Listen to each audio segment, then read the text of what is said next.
When you spend years working in energy regulation, studying the rules, shaping policies, and helping homeowners understand their rights, you think you've seen it all, but nothing really prepares you for the moment when the fight comes right to your own doorstep. I never imagined that one day I would be battling with my own homeowners association, the very people who are supposed to maintain the neighborhood, not dictate personal choices about how I power my home. Yet there I was, staring at a letter that told me my solar panels had to come down. They weren't just making a suggestion, they were demanding it. The letter was cold, official, almost threatening. To most people, that kind of notice would spark fear, confusion, or compliance. But to me, it triggered something else, because they had no idea who they were dealing with. I wasn't just another homeowner who could be bullied into giving up. I was an energy regulator. I knew the rules, and I knew they were wrong. It started innocently enough. I had installed solar panels on my roof after years of encouraging others to do the same. I believed in clean energy, in saving money, in reducing dependence on the grid, and most of all, I believed in setting an example. My panels were perfectly legal, permitted, inspected, and operating exactly as they should. They weren't an eyesore. In fact, several neighbors had complimented them, asking how much I was saving each month. The sun was literally paying part of my mortgage. But apparently, that kind of independence doesn't sit well with people who crave control. My HOA sent the notice claiming my panels violated aesthetic guidelines. They said the shiny panels disrupted the uniform look of the neighborhood and gave the community an industrial feel. I almost laughed when I read it because it was the weakest excuse I had ever heard. But then I realized this wasn't just about looks. This was about power. Most homeowners would panic at the thought of fighting their HOA. After all, HOAs are notorious for their strict rules, endless fines, and intimidating legal threats. They bank on the idea that people will just roll over to avoid conflict. But I had spent years drafting and reviewing energy policies at the state level. I knew that federal and state laws protected solar energy rights. I knew the HOA's demand had no legal foundation. And most of all, I knew that this wasn't just my battle. It was a test of how far they could push homeowners before someone pushed back. The next HOA meeting was tense. They expected me to come quietly, maybe plead for an exception, maybe offer to hide the panels or compromise in some way. Instead, I walked in with a binder full of statutes, case law, and regulatory rulings. The room grew quiet as I laid it on the table. I calmly explained that state solar access laws specifically prohibited HOAs from banning or unreasonably restricting solar panels. I pointed out that their own bylaws made no mention of renewable energy restrictions. And then I told them who I was, not just a homeowner, but an energy regulator. The looks on their faces were priceless. Some of them shifted uncomfortably in their seats. Others suddenly avoided eye contact. They weren't expecting resistance, much less from someone who knew more about the law than their own attorney. Still, they weren't ready to back down. One board member, clearly flustered, said the panels reflected light into other homes and posed a nuisance. Another muttered about property values dropping if solar panels spread through the neighborhood. That's when I leaned forward and dropped the hook. I told them not only were their arguments baseless, but if they pursued this, they could be facing legal consequences for violating homeowner energy rights. I explained that I had friends in regulatory offices who would be very interested in seeing how this HOA was trying to undermine clean energy initiatives. The room went dead silent. They realized this wasn't just about one homeowner anymore. This was about exposing their abuse of power. But here's the thing. The fight didn't end in that room. They thought intimidation would work, and when it didn't, they doubled down. I began receiving warning letters about supposed maintenance violations. Suddenly, they were inspecting my lawn weekly, sending me notices about weeds that didn't exist, cracks in the driveway that were imaginary, even claiming my mailbox was non-compliant. It was obvious retaliation. They wanted to make me so miserable that I'd give in. But every letter they sent only strengthened my resolve. Because now I knew the truth. They weren't just targeting me. They were setting an example for everyone else in the community. If they could crush me, then no one else would dare challenge them. And that was something I couldn't allow. Neighbors started noticing the pressure I was under. Some whispered to me in passing, saying they admired what I was doing but were too afraid to speak up. Others asked if I could help them with their own disputes with the HOA. I realized I had become a symbol of resistance. And that's when I knew I had to take this all the way. This wasn't just about my solar panels anymore. This was about every homeowner who had ever been bullied, every family that felt trapped under the thumb of a power-hungry HOA board. I was going to fight back, and I was going to win. What happened next was a turning point, not just in my battle, but in the way the entire neighborhood viewed the HOA. And it started with one move they never expected from me. The move they never expected from me wasn't aggression. It was precision. Instead of yelling at meetings or firing back with angry letters, I began documenting everything. Every notice they sent, every fine they threatened, every interaction I had with board members. It all went into a growing file. I knew that if this ever reached a courtroom, details would matter. And while they thought they were building a case against me, I was quietly building one against them.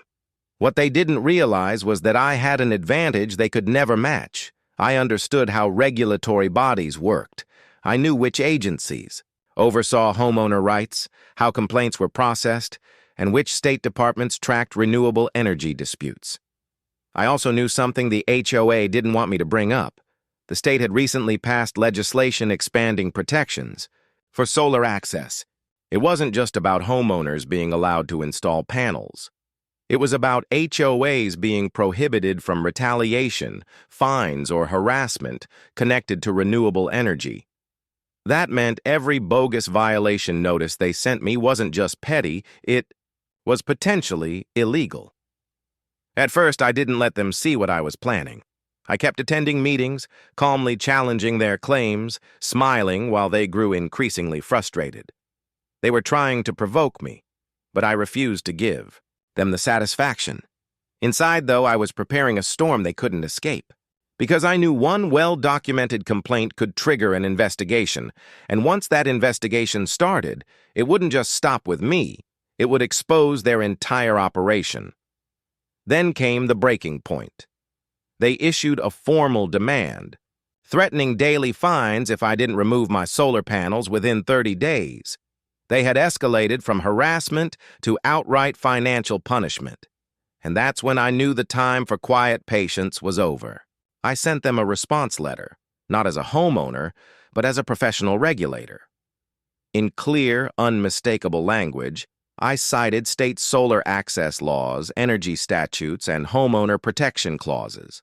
I informed them that their actions not only violated state law, but could expose them to regulatory enforcement and civil liability.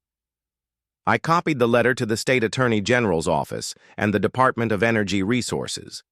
It was a warning shot, but also a declaration. I wasn't playing defense anymore. The board members were rattled. You could see it in their faces at the next meeting. For the first time, they realized this wasn't a simple power struggle they could win by intimidation. Still, instead of backing down, they tried to save face. Their lawyer, clearly scrambling, showed up and tried to twist the issue into a matter of neighborhood cohesion and aesthetic integrity. But when I asked him to point to a single law that allowed an HOA to override state solar rights, he couldn't. He danced around the question, shifted topics, even raised his voice. The room full of homeowners watched silently as their lawyer failed to answer the simplest demand: show us the law. That was my hook, the moment that shifted the energy in the room. Neighbors who had been silent started whispering. People began looking at me differently, not as a troublemaker, but as someone fighting for their freedom too. And that was dangerous for the HOA, because their power relied on fear and silence. If people saw me win, they might start standing up for themselves too. The days that followed were tense. Anonymous notes appeared in my mailbox, warning me to drop it before things get worse. A couple of board members avoided me completely, while others glared whenever I passed by. It was intimidation, pure and simple. But the more they tried to silence me, the more determined I became. I wasn't just defending my solar panels anymore. I was defending the principle that no one should be bullied into submission by a group of neighbors hiding behind rules. So I escalated. I filed a formal complaint with the State Regulatory Commission. I submitted every letter, every fine notice, every photograph of my panels that they had used against me. I attached my correspondence showing how I had informed them of the law and how they had ignored it. And then I waited. Weeks passed, and the tension in the neighborhood grew thick. People knew something was coming, though most didn't know what. Then, one afternoon, a letter arrived, not from the HOA this time, but from the State Energy Regulatory Office. They had opened a formal investigation into the HOA's practices, and suddenly, everything changed. The same board that had been so bold, so aggressive, now looked panicked. They called an emergency meeting, trying to spin the situation as a misunderstanding. They claimed they had been unaware of the new laws, that they were only enforcing community guidelines. But the truth was out. They had overstepped. And now the state was watching. I could have ended it there. I could have accepted their retreat, kept my panels, and moved on. But by then, I knew it wasn't enough. Because if I stopped, they'd simply regroup, wait a few months, and then target someone else. I wanted accountability. I wanted everyone to see the full extent of their abuse. So when the investigator contacted me, I didn't hold back. I explained everything, from the first notice to the bogus violations to the lawyer's attempt to misrepresent the law. I told them about the neighbors who were too afraid to speak up, about the harassment that went beyond rules and into intimidation. And I emphasized one point. This wasn't about me. It was about an HOA that thought it was untouchable. The investigation began to widen. Inspectors started asking questions, not just about my panels, but about other HOA practices. Financial, transparency, board elections, fine structures. Suddenly, everything was under scrutiny. The board had tried to break me with pressure. Instead, they had opened a door they couldn't close. And that's when I realized I wasn't just in a fight with my HOA anymore. I was in the middle of something much bigger, because this case wasn't just going to determine whether I kept my solar panels. It was going to decide whether homeowners across the state had to live in fear of HOA boards or whether they could finally push back and win. The question was, how far was I willing to take it? They thought the fight would end there, that maybe I would cave after they realized the panels weren't coming down. But that was only the beginning. What they didn't know was that every step they took against me only made their case weaker. Because I wasn't just some homeowner trying to play lawyer, I was the regulator. The very system they thought they could manipulate, I had spent years designing, overseeing, and protecting. I remember the next board meeting vividly. They gathered in that cramped little room with their papers and stiff faces, like they were about to pass down a royal decree. I walked in, calm, collected, and very prepared. One of them cleared his throat and said, "We've consulted legal counsel, and the association has authority over external modifications. That means your solar panels are subject to removal." He said it with that smug certainty of someone who thinks they've won before the game even starts. I leaned forward, pulled a folder from my bag, and slid it across the table. Inside were copies of the state energy laws, federal energy protections, and case rulings where HOAs had been overruled. My voice stayed steady as I said, "Actually, you don't have that authority. State law specifically prevents associations from unreasonably restricting solar access. And unless you want to end up on the losing side of a very public legal case, I suggest you reconsider this position." The room went quiet. For a moment, I thought maybe they'd back down. But pride is a powerful thing. Instead of accepting defeat, they doubled down. They claimed the panels were a safety hazard, that they posed risks to the neighborhood's aesthetics, that they were somehow offensive to the community image. It was nonsense, and we all knew it, but they wanted to wear me down. What they didn't realize is that I wasn't fighting just for myself anymore. Word had gotten out. Neighbors started asking questions. Some whispered their support in private. Others admitted they'd wanted solar too, but had been scared off by the HOA's strict rules. Suddenly, this wasn't just about one roof. It was about an entire community being controlled by a handful of people who thought they could bend the rules for their own comfort. The turning point came one evening when I found a notice taped to my door. In bold letters it read, "Final warning. Failure to remove the solar panels within 14 days will result in fines and legal action." I stood there, holding that paper, and I realized this was the moment they thought they'd break me. But instead, it fueled me. I picked up the phone, called a contact of mine at the state's energy department, and within days, the HOA had a letter on their desk. It wasn't from me this time. It was from the state, and it made things very clear. Their attempts to force removal of my solar panels were illegal, unenforceable, and a direct violation of energy access laws. That was the first domino to fall. From there, the balance shifted. The HOA's confidence began to crumble.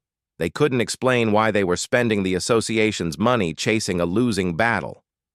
Neighbors started showing up at meetings, demanding answers. I sat quietly, watching as their own members turned against them, not because I asked them to, but because they could see the truth for themselves. Then came the real twist. The energy company got involved. They'd been monitoring the dispute, and when they saw how the HOA was acting, they sent a representative to the next meeting. She stood up in front of everyone and explained how solar adoption was not just protected, but actively encouraged, and how the HOA's behavior could put the entire community in violation of broader state energy goals. By the time she finished, the board members looked like they'd swallowed bitter medicine. Still, they resisted. Pride is stubborn.